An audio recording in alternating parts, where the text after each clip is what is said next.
Hi, and welcome to Fair Perspectives, the official podcast of the pro-human movement, brought to you by the Foundation Against Intolerance and Racism. I'm your host, Melissa Chen, and my co-host, who you will hear from shortly, is Angel Eduardo. Today, we're speaking with John Wood Jr., a former nominee for Congress, former vice chairman of the Republican Party of Los Angeles County, musical artist, and a noted writer and speaker on subjects including racial and political reconciliation. He is also a national leader for Braver Angels, a nonprofit dedicated to political depolarization that runs workshops, debates, and other events where red and blue participants attempt to better understand one another's positions and discover their shared values. In this episode, we discuss why John is so suited to tackling the seemingly intractable problem of polarization, the issues with media today, the legitimacy crisis in our institutions, how to maintain social cohesion, how to get society talking again, and the jarring implications of Will Smith's Oscar slap. Ladies and gentlemen, I give you Mr. John Wood Jr. John Wood Jr., thank you so much for joining us. Angel Eduardo, Melissa Chen, it is good to be with you two. Very excited. I love hearing from you, and I love the opportunity to get to chat with you. I've been lucky to do it a couple of times briefly, but this is our first kind of extended conversation. And I think one of the most interesting things about you, of many, many interesting things, but one of them is just the way that you've spoken about how your particular upbringing has shaped your way of interacting and what you actually do now for, your living, what your mission on earth is. As people probably know, you are with Braver Angels, and that mission of depolarizing America is an important one. So I guess the best thing to start with would probably be, why do you think you are so well suited to that particular mission of bridging the divide between this bifurcation that we have?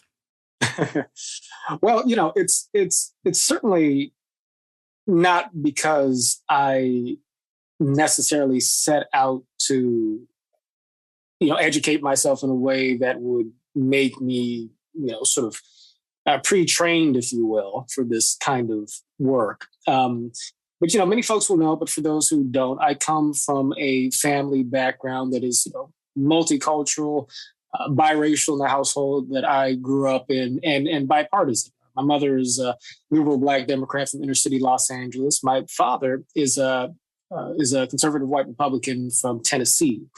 He didn't become a Republican until later on, but he was always very much sort of the emphasizer of traditional American values in our household. And he also grew up very wealthy. My mother came from more modest background. And so growing up, I had sort of three native environments in my life. On weekends, I would go and visit my mother's family, relatives in Inglewood, inner city LA. I'd jump on the bus with my young uncle, and we'd go from place to place, and got used to the idea that there are certain neighborhoods we didn't want to step foot in if we had the wrong color shoelaces on, or else we might not make it out the other side of them. Over holidays, me and my brother would visit my father's relatives, including my grandparents who lived in La Jolla, which is an affluent coastal community in San Diego County. They had a multi-million-dollar view of the ocean in a house that was a few blocks down the street from Mitt Romney's house, the one with the car elevator, if you recall that being a topic of the 2012 campaign. But from day to day, I grew up in multicultural suburban Culver City, California, which is where the motion picture studios are largely concentrated. I went to a school district that at some point was ranked the fourth most diverse school district in America, largely progressive, socially progressive area. And my friends growing up were Korean and Japanese and Jewish and Arab and Indian and Black and Latino.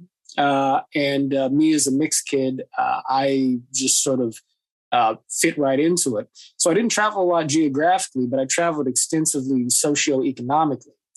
And that, in retrospect, I realized is not a very common thing to have that sort of breadth of cultural exposure growing up. And what it sort of revealed for me or emphasized for me as I looked at the sort of disconnect in communication and understanding, both in my own family, between my parents particularly, but also just sort of across this tapestry of perspectives and worldviews, was that you had really good people who had very, compelling life experiences, in many cases, very much unable to understand or communicate with people on the other ends of some of these different life journeys, if you will.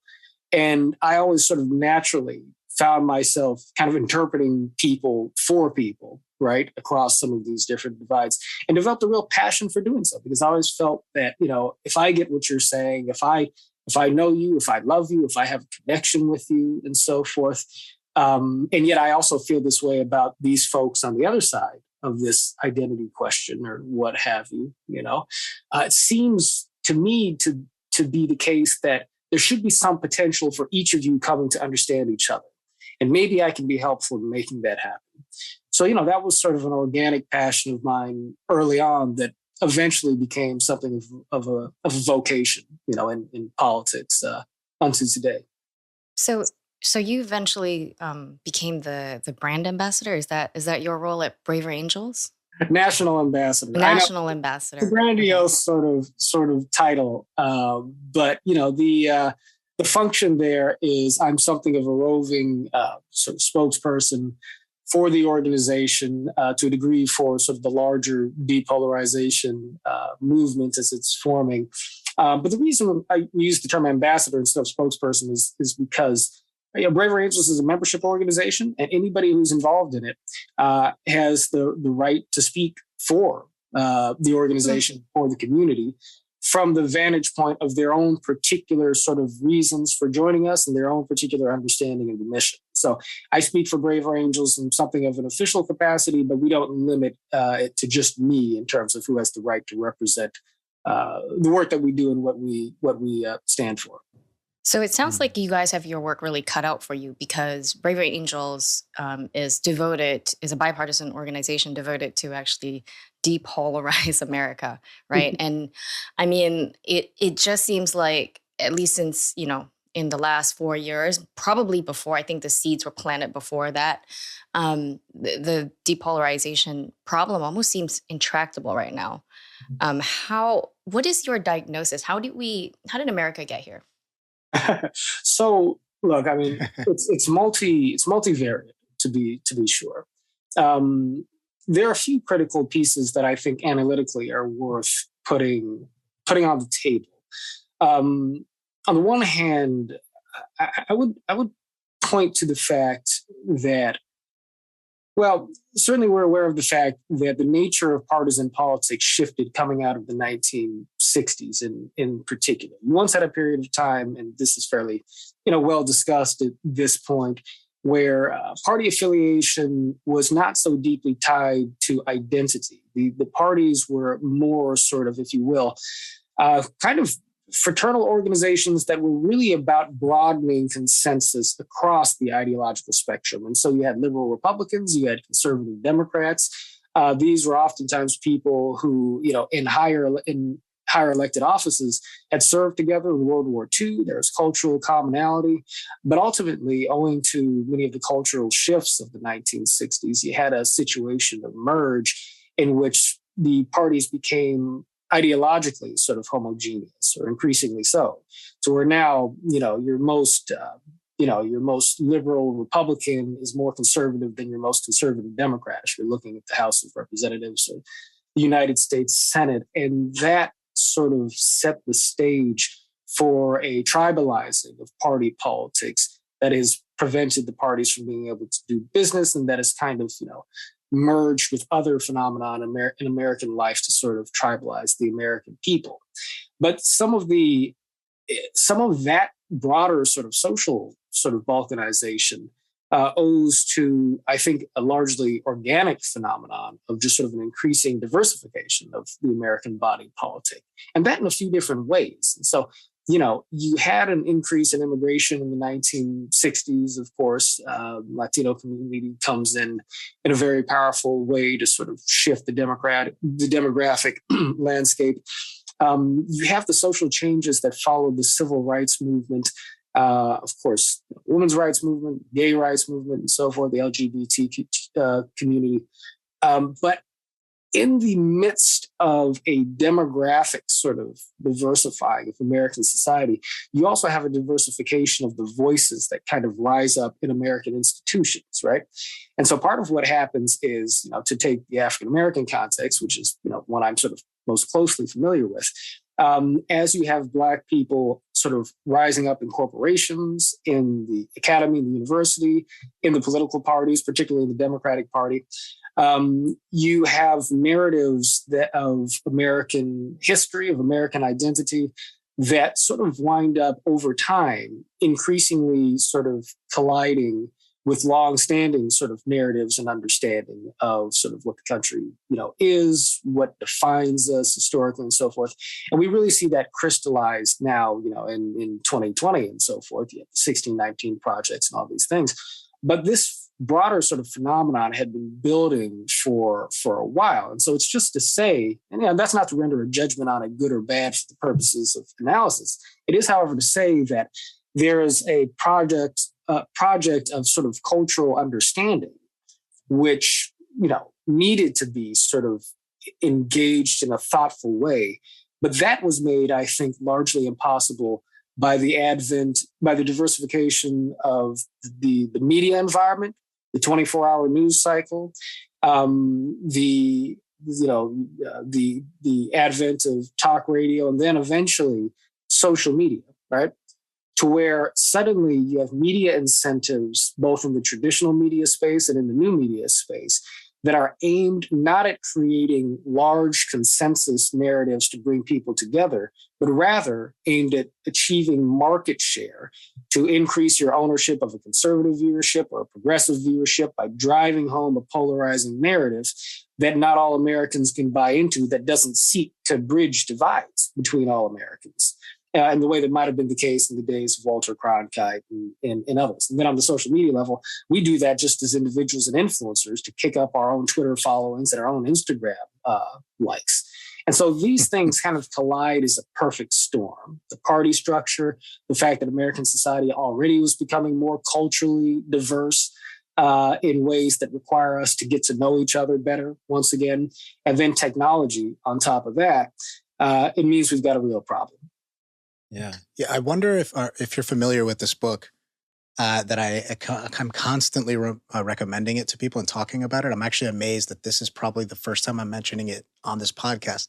It's called Amusing Ourselves to Death by Neil Postman. Yeah. I don't know. Are you familiar with it, John? I've heard the title, but no, I'm not familiar with it. Okay. Well, it's a brilliant book. I mean, and the thing I always say about it is that it was published the year I was born, 1985, but it might as well have been written yesterday. Right. With very few tweaks, it would be indistinguishable.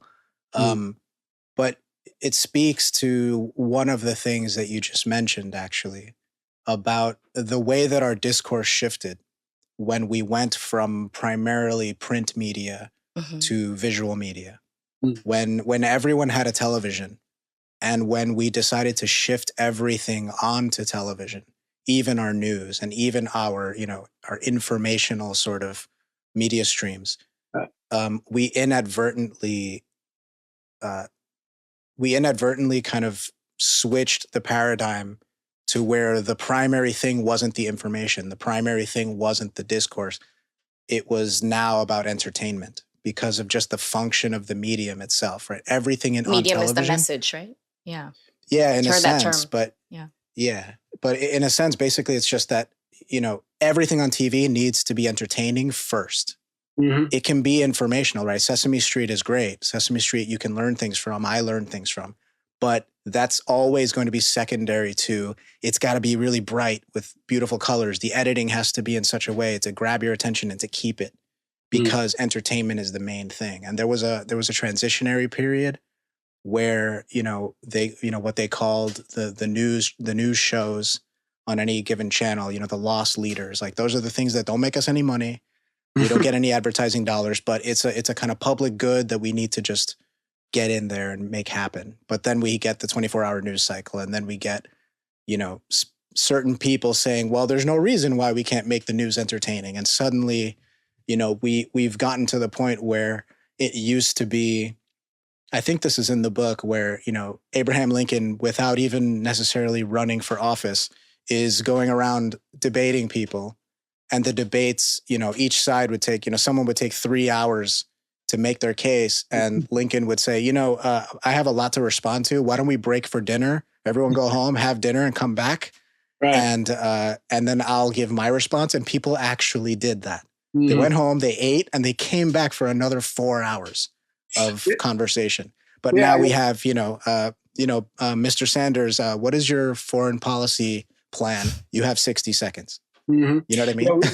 We all pine for the days of the LincolnDouglas debates, of course. Right. Actually, I think, if I remember correctly, I think Newt Gingrich actually proposed a series of LincolnDouglas debates with his GOP primary opponents. And, somehow or other Fox News didn't pick up on the opportunity to have 7 hours. Oh, yeah.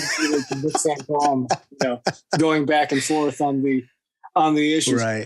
Now history is complicated. Some people would be quick to remind you, and I don't know if the author talks about this in amusing ourselves to death, but you go back to the days of yellow journalism, William Randolph Hearst. Did you guys ever see Citizen Kane? Of course, yeah. I mean, journalism in those days was sensationalist. It was misleading, and it led to terrible consequences for the real world. I mean, I guess Hearst got us into a war with the Spanish based on false reporting and so forth. So it's not to say that this dynamic has not been the case, but I do take your point very much to heart, because when you add in the visual dynamic and so forth, it does create a context in modern society where, not only are things sensationalized and we are back to sort of, prioritizing, theatrics over truth and substance, if you will, but our attention spans have grossly diminished, Right. And there's literature, tracing this out. I mean, I'm not going to get this exactly right, and I can't give you an exact source, but I encourage people to fact check me on this. But I believe there's research that shows that back in the 50s and 60s, Americans had an attention span that allowed us to sort of focus on average on a single subject for, I think 30 or 40 minutes or something like that, or maybe longer. And that's literally down to something like 30 and 40 seconds. I mean, it's some utterly sort of like, astonishing devolution in our capacity to just sustain attention on a single topic or a single idea, So I as people will, some folks will know and maybe complain about, I buck against that trend through my long kind of stem-winding monologuing sort of style. And maybe I should check myself even right now. But it is a part of the problem, because the truth is that reality is complicated. Reality is nuanced, right? And if we expect the important issues of our time to be digestible in a way that allows us to actually reckon with them in the space of a 30-second soundbite or a 10-minute argumentative, talking head segment on a cable news channel, then there's no hope for the discourse of democracy. But we do have to find a way to sort of revamp the incentive structure of information dissemination in a way that allows us to sort of recapture depth in the conversation, while also having that be viable in the political and perhaps commercial marketplace. And so on a structural level, that to me is a big part of the project at hand. I am so glad you brought that up, because I was going to ask you about that specifically, because, it strikes me that that if we had social media kind of during the lead up to the Iraq War, things might have been different. And so the diversification of media is not necessarily a bad thing, but it also does lead to what Eric Weinstein calls, the communal sense-making apparatus kind of breaking down. So, that is kind of where the double-edged sword is. And I think you're absolutely right that it has driven polarization. But if polarization is a good way to check, consensus, right? Like, it challenges the establishment media sometimes. And, for example, like I think also without social media, it might have been harder for this group of scientists to come together. I don't know whether you heard about this group of scientists called DRASTIC. It's an acronym. But they're the ones that came together to actually challenge the media narrative that was very dismissive of the lab leak hypothesis, the Wuhan lab leak hypothesis. Right. And so without that, it's hard to have, when you have entrenched interests controlling media and later on emails leaked that the scientist that was involved in this nonprofit that was funding it was apparently communicating with Facebook, was on the board and deciding what can be posted, what cannot. Ultimately, this is what drives people to lose trust in institutions. And I think where we are now is exactly that. Like the polarization is extreme also because of a legitimacy crisis, and especially with regard to our institutions. I don't know if you have weigh in on just like how bad is this institutional trust problem? I can weigh. And yeah, yeah, I can definitely weigh. First of all, let me just say that, Melissa, you're making a sharp point, and I do agree. I mean, we can sort of, bathe in nostalgia over the golden age of journalism and so forth. And, it is true that, Walter Cronkite, although I hear that the idea that he was the most trusted sort of man in America is maybe based on some polls that were not conducted in the most rigorous sort of way. But, the irony. As a general matter, though, it is true that we had a common source of information that gave us sort of a common frame of reference as American people, and that attended what on a partisan level was low, an era of extremely low, affective polarization, right? Meaning, personal, bitter, tribal polarization. But a couple of things to be said even about that era. One, genuine movement conservatives felt that, the mainstream media, even then, was not on their side, felt that Walter Cronkite was not telling the story of an America that they could entirely sort of relate to. And, this was sort of the wing of the movement that produced Barry Goldwater that ultimately would become mainstream in the Republican Party. And, mainstream journalists were not popular at the Goldwater convention in 1960. And there's some stories about that, stories about mainstream journalists, maybe even like bugging Republican candidates and so forth. I say bugging as in, placing recording devices and whatnot. Yeah, no. There's a whole history there to be unearthed that I'm not an expert in, but people feel free to fact check me on the specifics of that.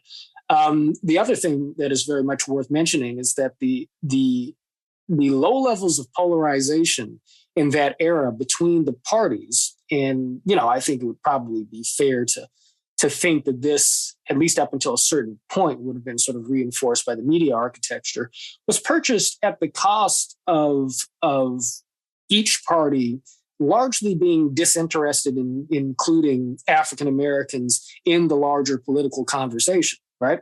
And so there are ways in which legislation could be passed on a bipartisan basis, as long as it was agreed upon by both sides that African Americans would not be enfranchised in the process. And so in the New Deal era, for instance, you had housing legislation that was put forward by Democrats, by liberal Democrats, on the basis that it might be integrated, that then received pushback from Southern Democrats who wanted to see such projects be segregated, and Republicans who were opposed to the advent of, the broadening of public housing, period, proposed that such projects could go forward if they were on sort of an integrated basis as a means of killing the legislation.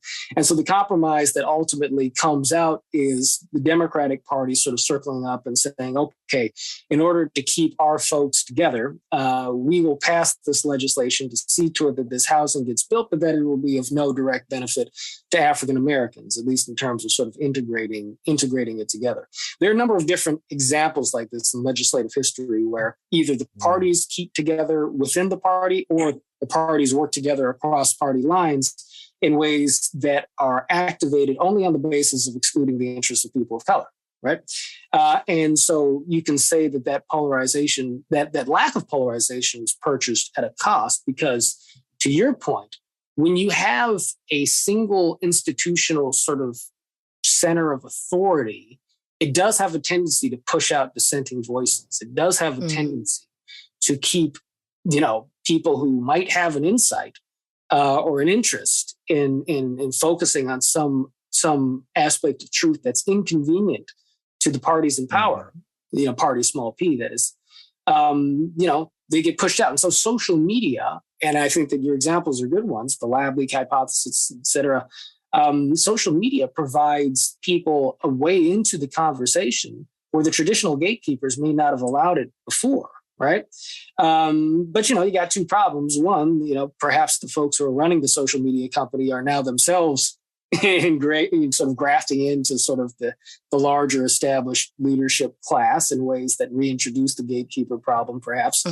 And two, it because of all the perverse sort of incentives governing the conversation, broadly speaking, it does what Eric Weinstein said, which is sort of scramble our collective sense-making capacity.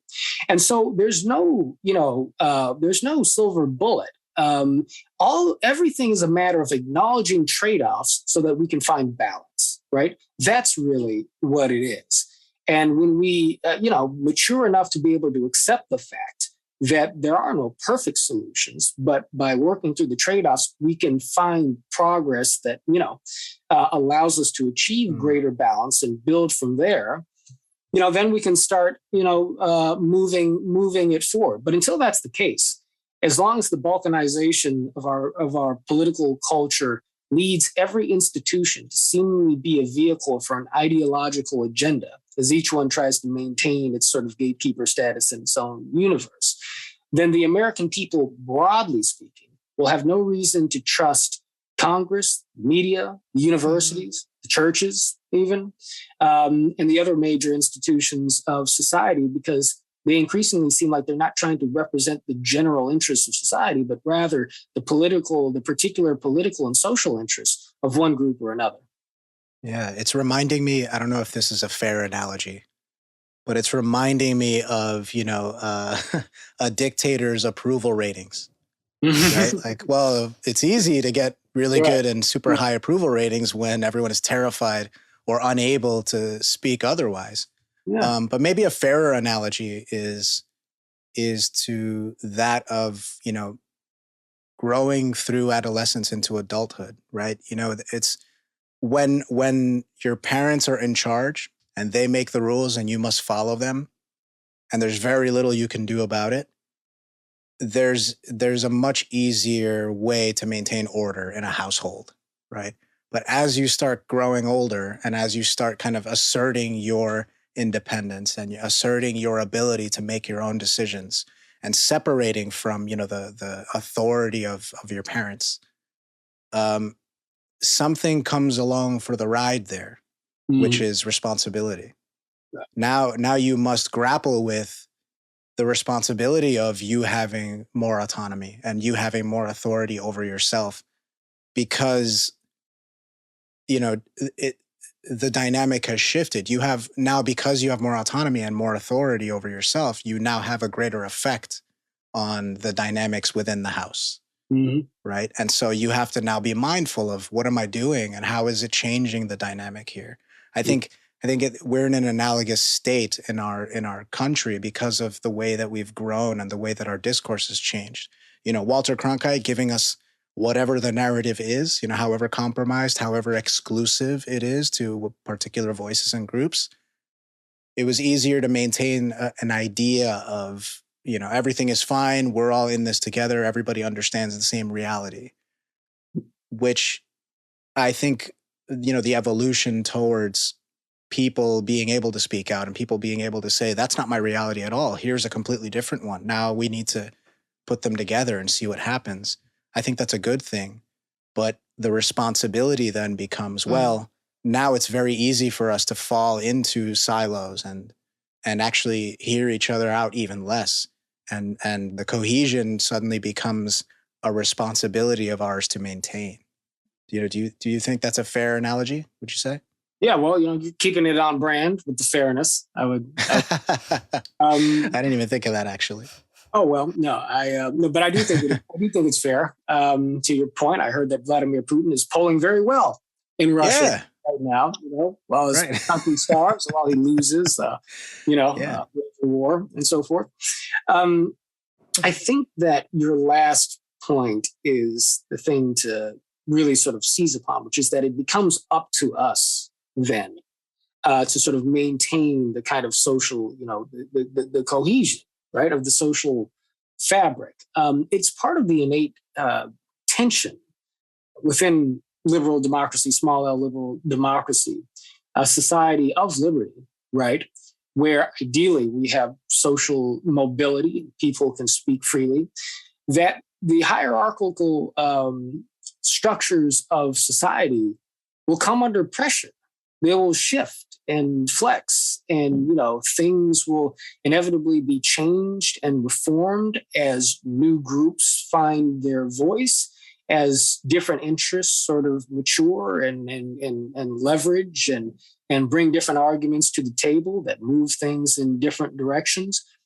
But the thing beyond having sort of a sophisticated constitutional structure that's meant to sort of leverage conflict and disagreement into compromise and progress. But the thing that makes even that essential sort of, architecture of civic life operational, if you will, is sort of a core sense of basic trust and goodwill between the American people, between the people of any society, that in our society, particularly because, we are a society founded on ideals, right? Founded on principles much more than we are founded on the idea of blood and soil, our racial history of racism and all of that notwithstanding.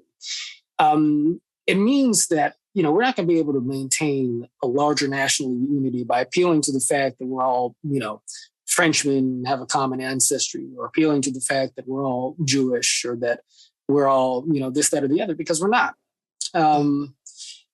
We have to be able to sustain a commitment to ideals, but even in the absence of a deeper commitment to sort of a shared, overarching political philosophy, our common humanity still has to resonate within us as a basis for wanting the good for other people in a way that compels us to act honorably and fairly, right?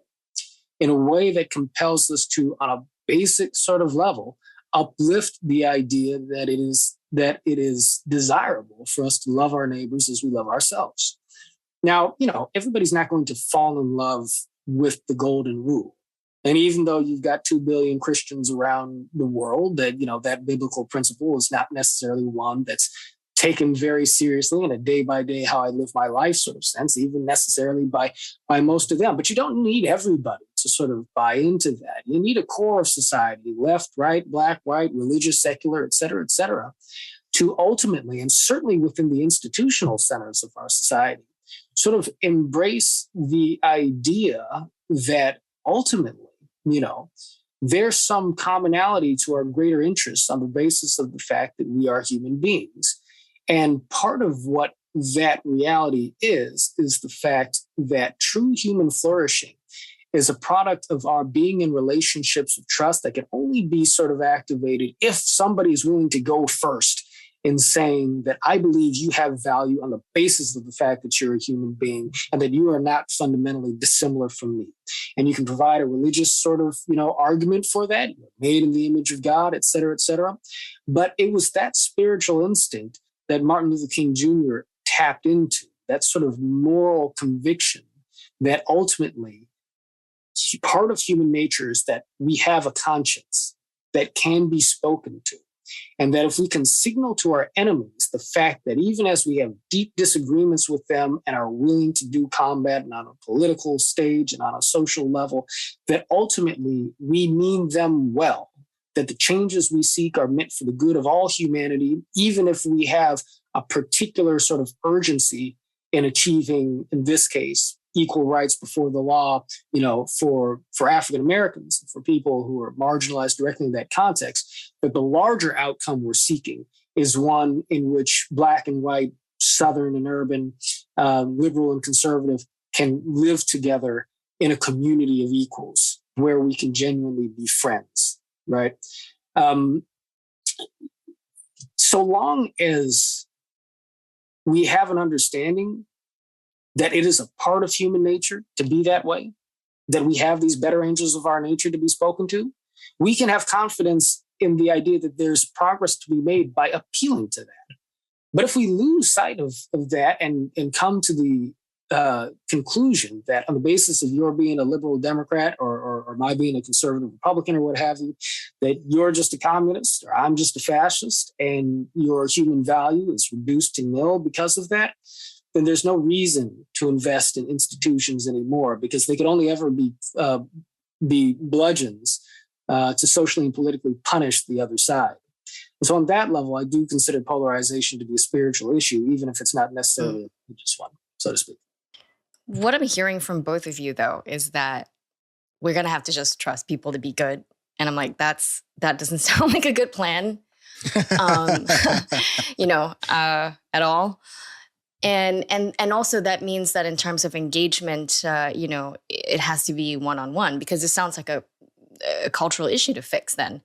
And it doesn't scale. Systems scale, right? But human beings, if it requires to build trust one-on-one, doesn't really quite scale. It's going to take, forever to do that, if at all. I think one of the problems here is that I think with political polarization, that's one thing, right? So you can have a different opinion on, say, the abortion issue, or you can have a different opinion on what the marginal tax rate should be for billionaires. And I can have a different one. But where things really, really fall apart, I think, is when we have a complete disagreement over values, right? And how do you bridge the value gap? Because if we don't have the same values, or if meaning we don't even agree to the basic fundamental terms of debate, how do we even start having a conversation? Because I think that's where we are.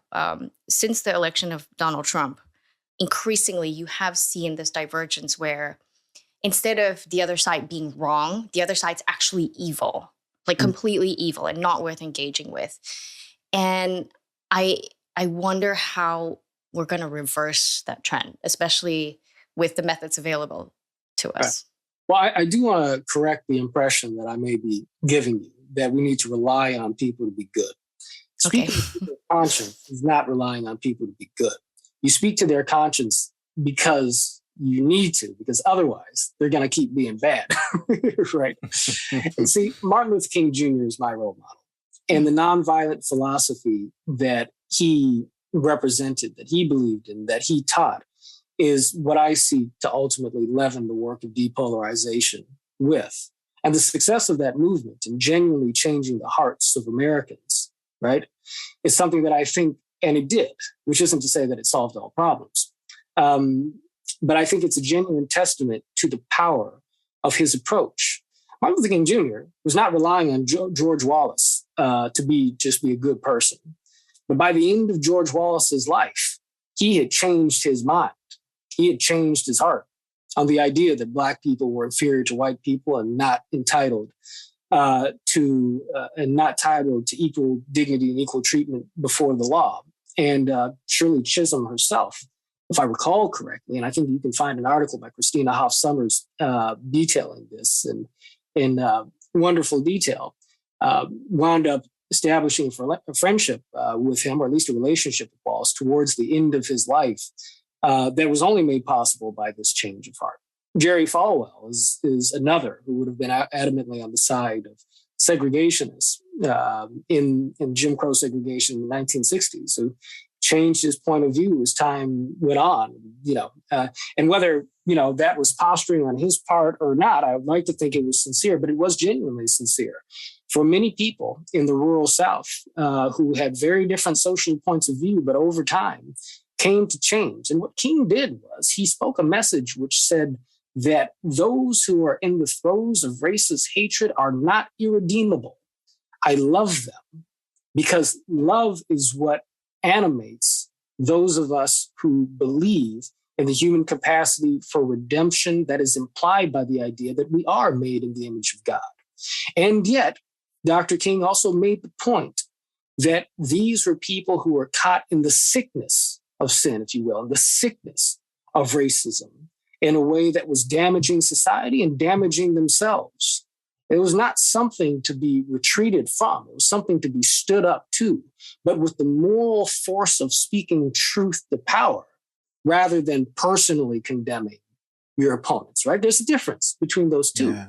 But it still requires you to stand firm. It still requires you to resist. And so, if what and King, engaged similar criticisms in his own time. After King died, you had some folks, somebody within the Black Power movement said, and there's a whole history of King's relationship to the Black Power movement, but somebody in the Black Power movement said that, the next person who came along, preaching nonviolence ought to be treated violently and whatnot, that King's philosophy of nonviolence died with him and should be allowed to die with him.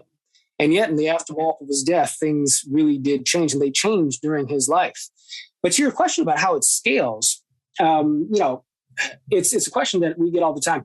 Braver Angels is seeking to establish not just one-off conversations for interpersonal depolarization, but sort of a systematic way of building an ecosystem that reinforces a depolarizing and more deeply sort of empathetic and unifying sort of culture of democracy that can then begin to export the norms that are generated within it back out across the sort of institutional landscape of American society.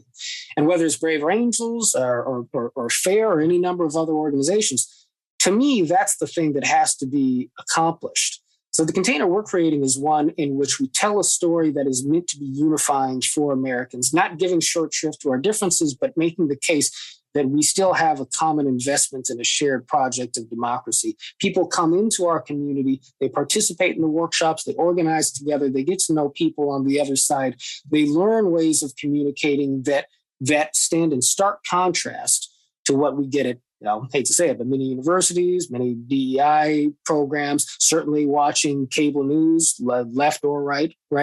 And then they take that understanding, they take those skills back with them to their place of business, back with them to their classroom, back with them to their local community, back with them to their kitchen table. We're still a relatively small organization, but part of the flexibility of the social media age, the fact that you guys are here doing this podcast without the permission of NBC or ABC or anything like that, means that we can begin to create structures that, if we have the basic spirit of goodwill between us, can then create contexts in which we can manage to export that spirit, to pollinate that spirit out in various different institutional directions, to create a systematic way of building the momentum of goodwill in society. But I do agree with you. That strategy needs to be there, because if it's not, we might know how to have a conversation, you and I, Melissa, that allows us to engage our disagreements and walk out of it on the other side, feeling like we understand each other more deeply and are committed to each other on a level of goodwill. But if we can't find a way to scale that up in democracy and in various different sorts of, places that we're talking about, it's not going to be enough. So I do agree that is the priority. This is actually perfect. It reminds me of something that my wife and I were talking about yesterday. And maybe having you approach this more pointed question could be illuminating. We were basically talking about, it's all well and good, and it's beautiful to try to appeal to the humanity of another person and try to be the bigger person in that sort of scenario when, if maybe they're hurling invective or if they hold views that are antithetical to yours and the way that you think the world should be. But how, the question was basically, how am I supposed to engage with someone who, let's say if I'm a gay person and I'm engaging with someone who believes that gay people shouldn't exist, right? How am I supposed to talk to somebody like that? what can I possibly say or do? How is there any potential to engage in any kind of meaningful or productive way with someone who doesn't even want me to be here, right? Who wants to erase my existence is the way that you always hear it. How would you engage with that? How would you deal with that sort of challenge? Yeah, I mean, people on the left, in the social justice left, have a phrase, so many phrases, and one in particular sort of applies to the problem here. Like, I don't want to do the emotional labor. Why should I have to take on board the emotional labor of engaging with somebody who's going to deny my humanity? And conservatives and right. Just left of center, right of center people don't use that language as much, but they go through the exact same thing, really. And the hard truth of this is that, let me qualify this by saying that every opportunity to speak to somebody who has a bitterly kind of, offensive or repulsive, point of view to you is not necessarily one that you should or need to take, right? So I'm not necessarily asking everybody to be sort of, a Gandhi-like, depolarization culture warrior in every moment. But to the degree to which this may become necessary, and it is on a larger level necessary for some of us to have these conversations, you have to have an internal fortitude that allows you to see the human being behind the hatred, behind the anger, and behind the ignorance. Right. You have to be able to sustain your own capacity to absorb that anger, that ignorance, that vitriol, to listen to see where the pain may be coming from, to listen to see what the actual moral ideal or moral foundation that this person, maybe in utterly distorted way, is actually trying to defend. You have to be able to listen long enough to be able to identify that. Take it all on board. Understand that it's not about you. They're genuinely the one who is sick in the situation. What you want to do is keep from catching that sickness yourself so that you don't start reciprocating, the bile, if you will. And then demonstrate the fact that you've heard the individual, you understand what it is they're saying, and then make your point in a way that can speak to whatever it is they're genuinely feeling, in a way that, they will hear and that will signal to them the fact that you're not fundamentally their enemy. This is what nonviolence is about in communication, philosophical nonviolence. And it's what Daryl Davis demonstrated in his willingness to engage with literal members of the Ku Klux Klan. Let us not forget,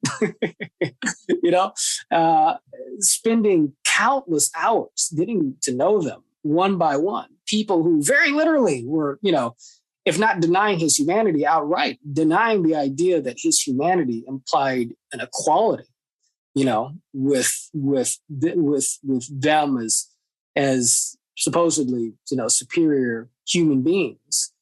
He was able to take all of that and ultimately, speak to some of their deeper concerns and demonstrate the quality of his own character in a way that caused them to reflect on the things they'd been saying and realize, holy God, I've been believing something all of this time that isn't true.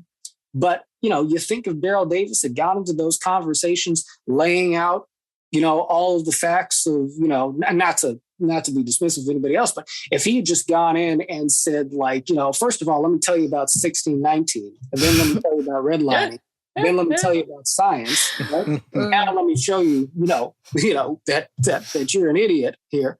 Nobody responds to that.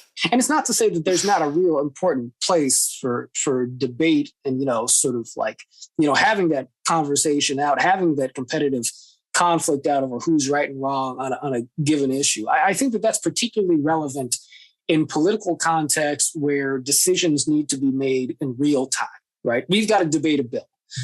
This bill is going to come up for a vote in 3 or 4 weeks. The media is communicating information on that. It's a question of data. It's a question of empirical analysis. It is a question of values, but, time is ticking down on the clock. And, we've got to compare the points. And hopefully we have enough goodwill towards each other to recognize the fact that either one of us could be wrong, but we've got to come to a decision. And so let's hash it out and see where the logic leads us. There's a place for that. Democracy needs that. But when we get to more fundamental divisions of the type that Melissa was speaking to, the antidote to that, assuming we do not wish to embrace the alternative of physical violence eventually, because I would argue that there is an alternative to the nonviolent approach, but it is violence. And it may not, it may not become full scale tomorrow, but you see it creeping up, you feel it creeping up even now, and it will accelerate, right? The only way to restore that undergirding of shared values is to start by reestablishing that deeper undergirding of shared goodwill for common humanity. You got to get even more baseline to the Declaration of Independence, to be frank. But if you can do that, and I think that's what we have to do, at this point in many cases, you can build from there. And Daryl Davis, is one example of that. King is an example of that. There are examples of this through history. It's this way of being that informs the great spiritual traditions, that informs Christianity, that informs, I think, so much of Hinduism, that informs, I think, the ways of being that have allowed us to come together across even deeper divides in the past. Usually you got to go through violence. Usually that's what happens.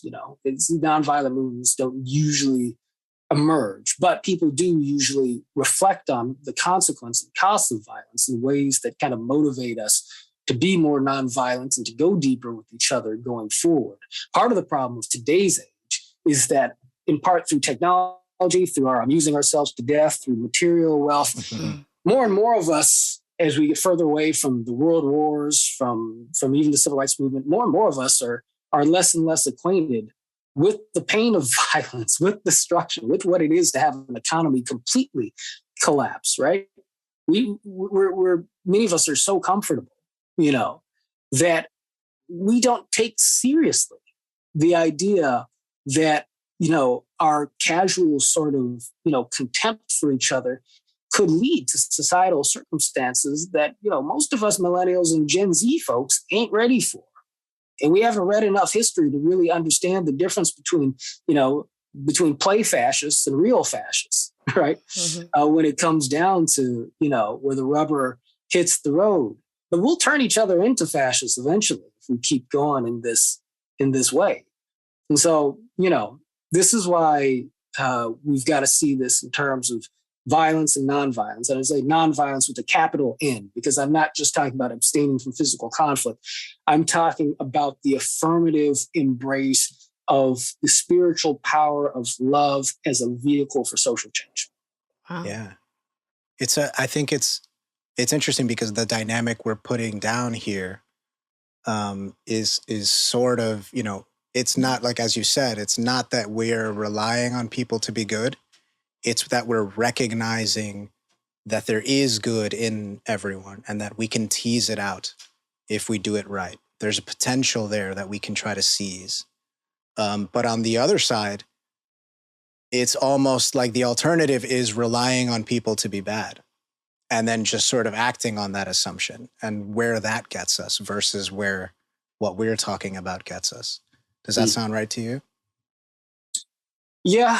I think I do hear what you're getting at, because you do wind up sort of, whether in a conscious way or a default kind of way, either having faith in the idea that no matter how bad somebody and a group of people in general may be acting in the moment, that there's goodness that can be reached, or you have confidence in the idea that at a certain point, people have crossed the line of no return and there's no changing their behavior. And so we have to arm ourselves. And, you may not be thinking about that directly in terms of violence. You may be thinking that in terms of, okay, we've got to win the election. We've got to, raise up our own institutions. We've got to put in place various safeguards and so forth.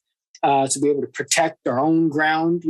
Maybe we've got to, undermine the Constitution a little bit. Maybe we got to manipulate the rule of law. Maybe we got to lie a little bit ourselves. See, that's what winds up happening. We wind up becoming more like sort of, the things we condemn on the other side because it's justified because they did it first, right? And so even if the other side is, on some metric-based level worse than us, the pattern winds up amounting to a race to the bottom in terms of the way we behave and the way we act. But my point there is that always ends in violence eventually. You can't sustain that as a status quo, as an equilibrium. Every step forward is either a step towards something that's progressing towards a more sort of Kingian nonviolent kind of next step in the societal evolution, or something that's devolving towards something that takes us, into warfare. It's the civil rights movement or it's the Civil War, in my mind. Right. That's the dualism that I see. Yeah. I wonder if when you were talking about Daryl, I was just thinking about a couple, antidotes. One of the things, I don't know, I've seen this. I live in LA now, so, I've seen the Stupid People magazine at the checkout counter. They have this page like celebrities, they're just like us. And it's just like pictures of people like pushing carts and things like that. I think with fake noses and all that. Yeah, right. But they're doing normal things just like the rest of us. Right. So I think that's what Daryl was so successful at. He, especially being a traveling musician, a jazz musician, was able to inspire some of these KKK members to go like, whoa, this guy is really talented. He plays music just like any old good white guy, so talented. And having that allowed him to really use that as a vehicle to bridge that gap. And with regard to, I don't know, I guess, what you said, the love as the vehicle for social change, my God, that is such a hippie concept.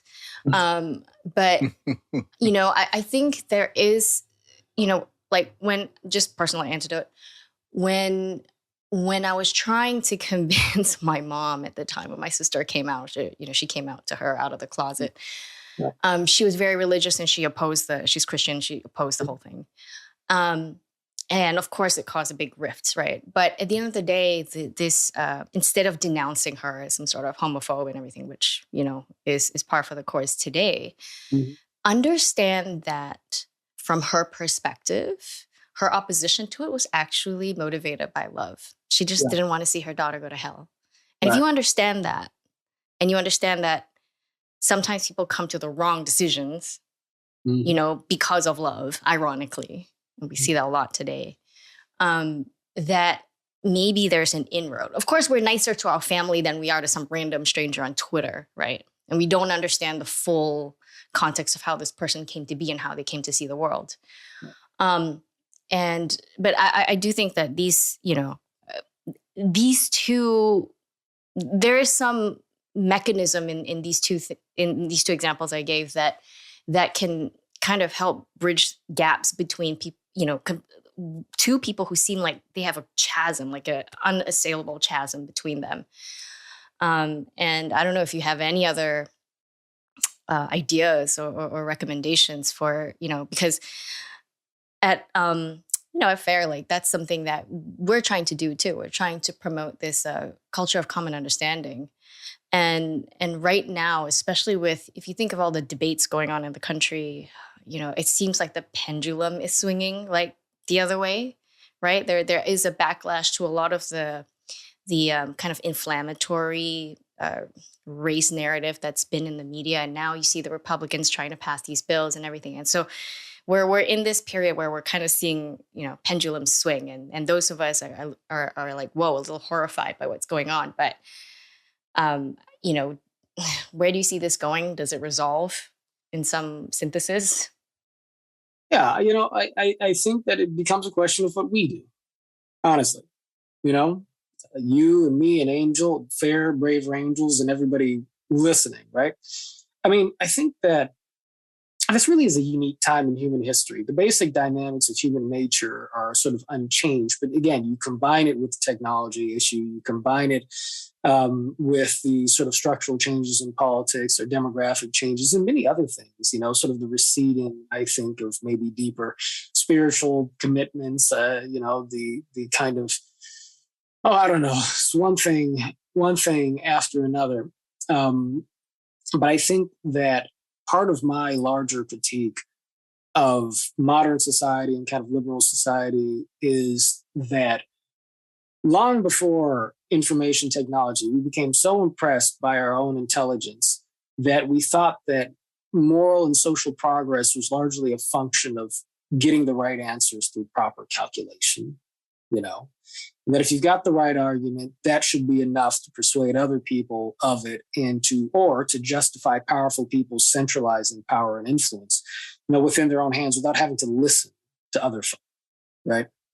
And I think that part of what's got to come back now, which was captured in the nonviolent, and King was generally politically liberal, but it was captured in the nonviolence of Dr. King. It was captured in the conservatism of Russell Kirk, right? That was where the conservative movement began before it sort of went in another direction, and now in a totally other direction, I would argue, is in emphasizing the idea that, the true substance of human goodness does not come precisely from your ideological or political or social opinions. It starts with who you are on the level of character, on the level of virtue. Are you honorable? Are you courageous? Are you compassionate? Are you fair? Are you wise? Are you understanding? Right? Do you bring hope? Do you have integrity? A person can have all of those things and be way to the left or way to the right. That's my bottom line reality. Now, I think that, part of the classic intellectual virtues, intellectual humility, and so forth, part of what comes with that is an open-mindedness that allows us to take in new information and change and evolve in our views. Part of what's terrible today is that we have valorized stubbornness. We valorize not changing our minds. We've confused that for integrity, right? The fact that I believe this and I'm not going to change because this is right and that's wrong. And I know that that's wrong because I know that you're wrong, right? I don't like it, right? Flip-flops, yeah. Yeah, exactly. Obviously, I'm being simplistic here. And it is possible for people to change their minds for political expediency, and that's not good either. But what I'm saying is that this is a virtue question. And love in King's vernacular was a virtue, right? Agape love. And he would, by the way, he would draw the distinction between agape love, a love of overarching goodwill. There's a difference between that and like affection, and certainly, romance and so forth. But that King said, he said, when God said to love your neighbor, he said, I'm very glad he said, I'm very glad he didn't say to like your neighbor. And he talked about Bull Connor and so forth. He said, I love, these men. He said, I would find it very difficult, he said, to say that I liked, George Wallace. Very difficult to say that he liked Bull Connor and so forth, because like is, that's a nice thing where you can have it. But that's not a deep moral commitment, right? The moral power is in wishing good for people who, would wish ill upon you. But that's also what allows you to change those people, And even beyond that, even if you can't change somebody, it's what allows you to endure their contempt so that you don't find yourself drowning, When we make this an internal conversation, about what it really means to be a good person, regardless of your politics, then we will start fixing our politics. Yeah. Now, John, I know we're coming close to the edge of your time here, and I didn't plan to ask you about this. But before we get to the final question that we ask every guest, I really wanted to get you on record talking about the slap heard around the world. We were discussing it a little bit yesterday. And I didn't plan on asking you about it, but it seems to me that it's reflective of so many of the things that we're talking about right now. I think you spoke very eloquently about it yesterday when we had a phone call, and I would love it if you just would reiterate a little bit of that for our listeners and our viewers. Yeah, and of course, we're talking about the Chris Rock, Will Smith thing, which hopefully by the time this comes out will be totally irrelevant and and will have passed. But yeah, I was going to say, I don't think people have been talking about this enough. We need to make sure let's get some more conversation.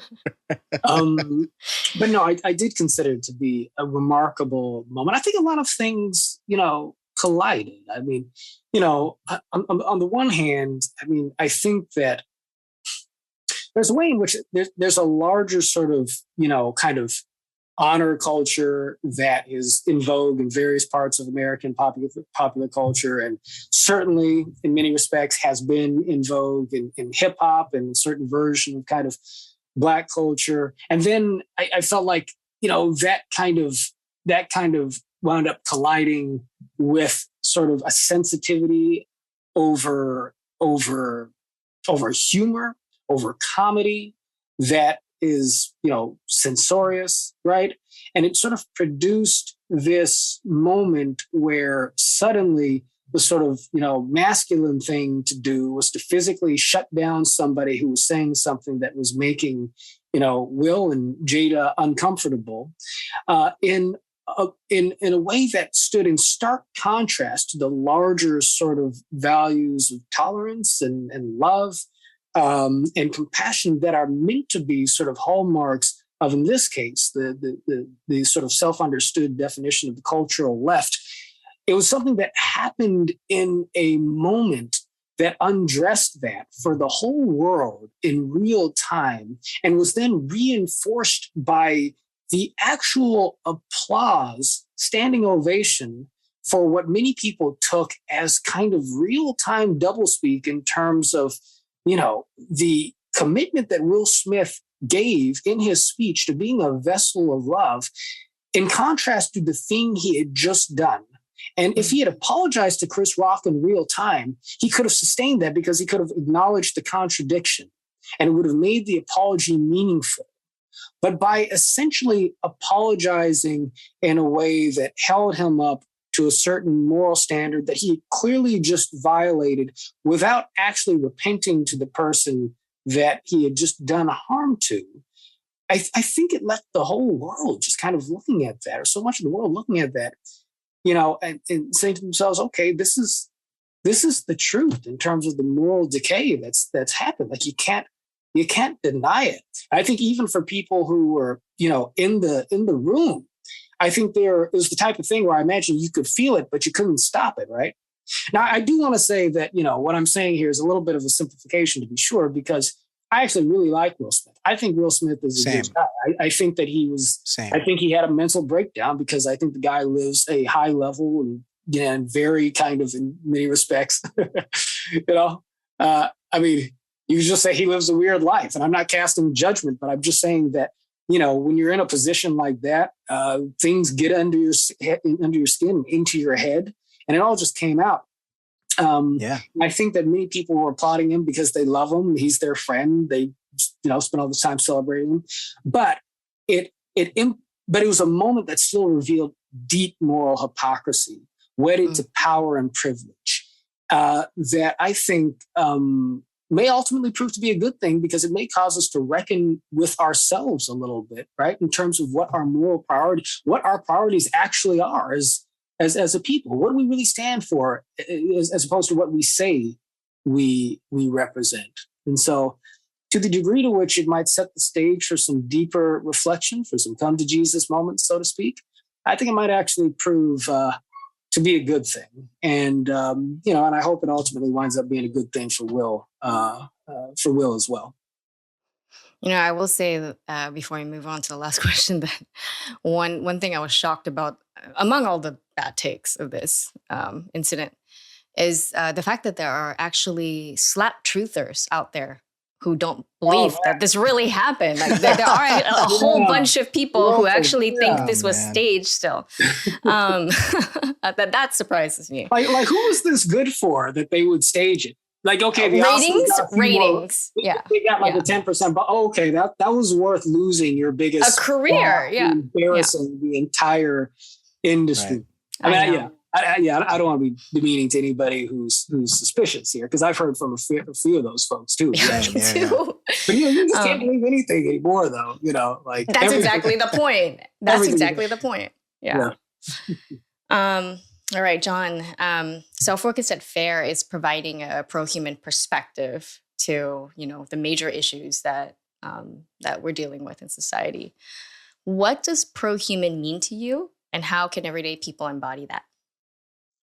Yeah, well, for me, pro-human means that we center our estimate of the value of people on the basis of the fact that they are created with dignity because we have dignity and expect to be treated with dignity ourselves. You are like me, Melissa. I am like you. We're not exactly the same. We got a whole bunch of differences.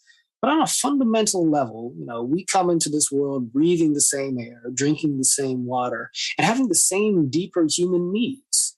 And so we ought strive to help one another flourish, according to being able to realize those needs, recognizing the fact that my ability to do that is somehow connected to your ability to do that. I have a moral obligation to you on the basis of the fact that we are human. We should romanticize humanity a bit in that way, and I think that we can do that if we remember that the way to do that is to give permission to yourself to truly love humanity and the things that we share as human beings. Because I do think that love is the core virtue that animates all the others at the end of the day, anyway.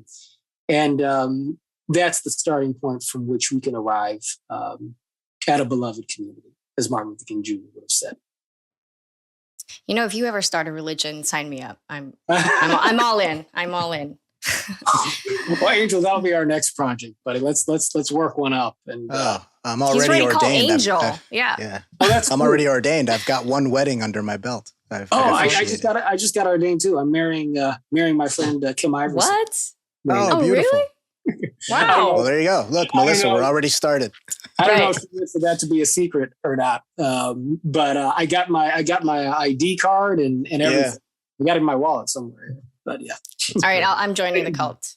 It starts as a cult first, and then a proper religion when we get the numbers up.